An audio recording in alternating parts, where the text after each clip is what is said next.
Pada tanggal 20 Februari 2022, Anis membeli jam tangan. Pada tanggal 25 Februari 2022, Betty meminjam jam tangan tersebut kepada Anis dan setiap hari pada saat kuliah, Betty memakai jam tangan tersebut sehingga teman-teman kuliah Betty menganggap bahwa jam tangan tersebut adalah milik Betty. Charlie tertarik pada jam tangan yang dipakai Betty. Kemudian, Charlie membeli jam tangan tersebut. Karena jam tangan tersebut adalah kepunyaan Anis yang dipinjam Betty, ternyata Betty menjual jam tersebut kepada Charlie, maka Anis menggugat Charlie ke pengadilan. Apakah Charlie dikategorikan sebagai betizer yang jujur? Iya.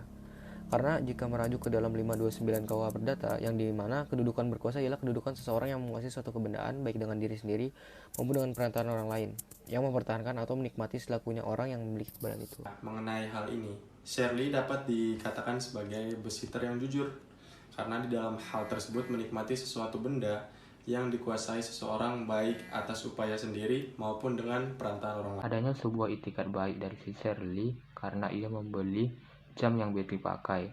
Dalam hal ini, Shirley tidak mengetahui mengenai jam yang dimiliki Betty merupakan jamnya Anis, dan seharusnya pemegang kedudukan yang tinggi ada di Anis.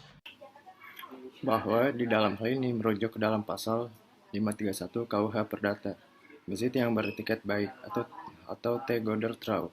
Apabila si pemegang kedudukan berkuasa memperoleh kebenaran dengan cara memperoleh hak milik, di mana ia tidak mengetahui akan adanya cacat atau celah yang terdapat di dalamnya. Poin B. Apakah gugatan Anis terhadap Shirley dapat dikabulkan oleh hakim? Ya, gugatan Anis terhadap Shirley dapat dikabulkan oleh hakim karena pada kasus ini, jam tangan yang dijual Betty kepada Shirley adalah hak milik Anis, sedangkan Betty menjualnya kepada Shirley tanpa sepengetahuan Anis.